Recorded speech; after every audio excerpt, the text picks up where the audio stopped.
দাদা বাবু জুনিয়র দাদা বাবুদেরকে তো ফুল প্যাকেট করে দিছে আমাদের জুনিয়র টাইগাররা। আন্ডার-19 এশিয়া কাপ বাংলাদেশ জুনিয়ররা ব্যাক টু ব্যাক চ্যাম্পিয়ন হয়ে গেছে। 59 রানে দাদা বাবুদেরকে ফুল প্যাকেট 35 ওভারে 139 রানে ডাইরেক্ট প্যাকেট করে দিছে, যে জায়গায় আমরা টার্গেট দিছি কি 198 রান। বাহ বাহ বাহ, junior Tamim what a captain, what a captain. পুরো টুর্নামেন্টে সে দুর্দান্ত লেভেলের পারফরমেন্স করে গেছে এবং ফাইনাল ম্যাচে সে 3-3টা উইকেট। আর এদিক দিয়ে আমাদের ইমন 3-3টা উইকেট, ফয়হাদ 2টা উইকেট। মানে ফাইনালি সবকিছু মিলাই দাদা বাবুদেরকে ফুল প্যাকেট করে দিছে। 198 রান নেওয়ার পরে খুব একটা স্বস্তি পাচ্ছিলাম না, কারণ এশিয়া কাপে আন্ডার-19 এশিয়া কাপে 8 বারের মতো চ্যাম্পিয়ন হয়েছে এই ইন্ডিয়া টিম, যারা কিন্তু যথেষ্ট পরিমাণে স্ট্রং একটা টিম। আর লাস্ট 2023 সালে আমরা চ্যাম্পিয়ন হয়েছি, ওই ডিফেন্ডিং চ্যাম্পিয়ন হিসেবে এবার ব্যাক টু ব্যাক চ্যাম্পিয়ন হই। ফাইনালি কিন্তু ঘরের মাটিতে আমরা কাপ নিয়ে আসছি। এটা একটা দারুণ একটা অর্জন মোনা। কিছুদিন আগে গ্লোবাল সুপার লিগে রংপুর রাইডার্স চ্যাম্পিয়ন, আর এখন এশিয়া কাপ আন্ডার-19 এই যুবা এশিয়া কাপে আমাদের জুনিয়র টাইগাররা যে খেলাটা দেখাইছে, পাকিস্তানদের যে 116 রানে প্যাকেটটা করে দিল, এটার পরে বড় শান্তি হচ্ছে ইন্ডিয়ার প্যাকেট করে দিছে 139 রানে। এই যে আমরা ইন্ডিয়ারে হারাই, এশিয়া কাপটা জিতে নিলাম, যুবা এশিয়া কাপ, এর চাইতে বড় শান্তি বড় স্বস্তি তো আর কিছু দিতে পারে না।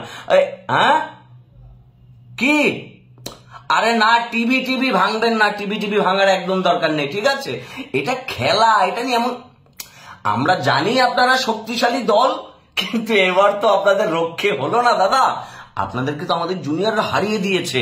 এটা একটা দারুণ ব্যাপার, কারণ আমাদের সিনিয়ররা আমাদেরকে খুব একটা আশার বাণী, খুব একটা আশার গল্প শোনাইতে না পারলো, আমাদের জুনিয়ররা যেভাবে একের পর এক কি অর্জন নিয়ে আসতেছে, এটা আমাদের জন্য দিন শেষে দারুণ একটা প্রাপ্তি। এবং বাংলাদেশের প্রত্যেকটা ক্রিকেট ফ্যান আজকে খুব বেশি পরিমাণে চিয়ার্স করবে, কারণ আমরা হারাইছি কাকে? ক্রিকেটের সবচেয়ে শক্তিশালী টিম এবং আন্ডার-19 এশিয়া কাপের সবচেয়ে বেশি উইনার হওয়া টিম ইন্ডিয়ার।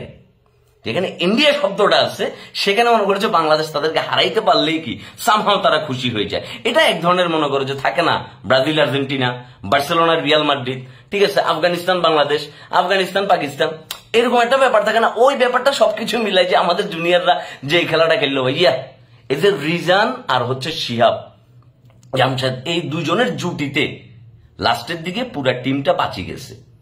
ফাইনালি আমরা চিন্তা করছিলাম হয়তো এর চাইতে বেশি একটু রান আমরা সংগ্রহ করবো, এটা 210, সর্বশেষ আশা করছিলাম যে 210 কিংবা 220 এই ধরনের একটা স্কোর, কিন্তু ফাইনালি এটা 198-তে আসি কি ঠেকছে। আমরা তো দারুণ টেনশনে পড়ে গেছিলাম, কিন্তু আমাদের বলাররা বলছিলাম যে একটা ম্যাজিক যদি দেখাইতে পারে আমাদের বলাররা, তাইলে হয়তো এই এশিয়া কাপটা আমাদের হয়ে যাবে। 4 রানে 2 উইকেট ফেলাই দিয়েছে, পাওয়ার প্লেয়ার বিটে 2টা উইকেট ফেলাই দিয়েছে। তারপর মাঝখান দিয়ে তারা একটু ভালো প্রেসারে আমাদেরকে রাখছে, কিন্তু লাস্টের দিক দিয়ে যাই 100 রানের আগে কি 7টা উইকেট নামিয়ে গেছিল 100 রানের আগে।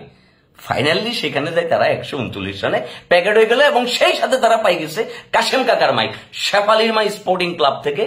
সবাইকে শুভেচ্ছা জানাচ্ছি এবং অভিনন্দন অভিনন্দন অভিনন্দন বাংলাদেশ যুবা টাইগাররা, যে তোমরা এই ধরনের একটা অ্যাচিভমেন্ট আমাদেরকে দেখাইছো। Thank you so much. Papon কাকা গেছে আর আমাকে কপাল খুলি গেছে, একের পর এক ভালো কিছু হইতেছে। থ্যাংক ইউ জুনিয়ররা, thank you junior tiger, thank you, love you.